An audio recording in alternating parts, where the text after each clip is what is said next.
அண்மை செய்தி. டங்ஸ்டன் சுரங்கம் அமைக்க கடந்த 2023 அக்டோபரில் அனுமதி கேட்டதை திமுக அரசுதான் என இபிஎஸ் தெரிவித்திருக்கிறார். மேலும் விவரங்களோடு இணைகிறார் செய்தியாளர் ராஜேஷ். வணக்கம் ராஜேஷ், விவரங்கள். சுபா வணக்கம். மதுரையில் இந்த டங்ஸ்டன் ஆலை கொண்டு வரக்கூடிய அந்த சுரங்கம் கொண்டு வரக்கூடிய விவகாரம் என்பது ஒரு பெரும் சர்ச்சையை ஏற்படுத்தி இருக்கிறது.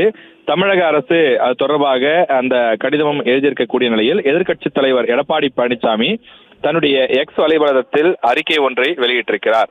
அதில் மதுரை மாவட்டத்தில் டங்ஸ்டன் சுரங்கம் அமைக்க கடந்த 2023 அக்டோபர் மாதம் திமுக அரசுதான் அனுமதி கேட்டதாக நாளிதழ்கள் தெரிவிப்பதாக அவர் குறிப்பிட்டிருக்கிறார். அனுமதி கேட்டதே தனது அரசுதான் என்பதை மறைத்தது ஏன் என முதலமைச்சரை பார்த்து அவர் கேள்வி எழுப்பியிருக்கிறார். நீட் தேர்வை கொண்டு வந்துவிட்டு அதை எதிர்ப்பது போல நாடகமாடும் திமுக அதே பார்முலாவை பயன்படுத்தி மேலூர் மக்களை ஏமாற்றுகிறது எனவும் எதிர்க்கட்சி தலைவர் எடப்பாடி பழனிசாமி குற்றச்சாட்டை முன்வைத்திருக்கிறார்.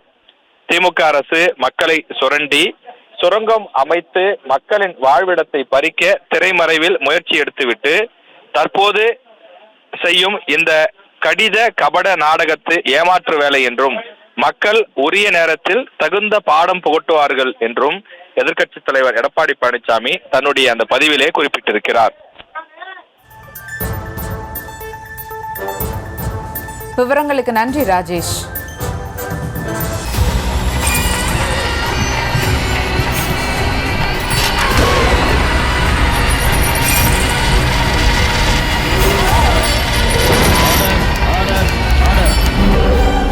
குற்றங்களின் மறுபரிமாணம் நிகழ்தகவு நமது நியூஸ் தமிழ் தொலைக்காட்சியில் விரைவில்.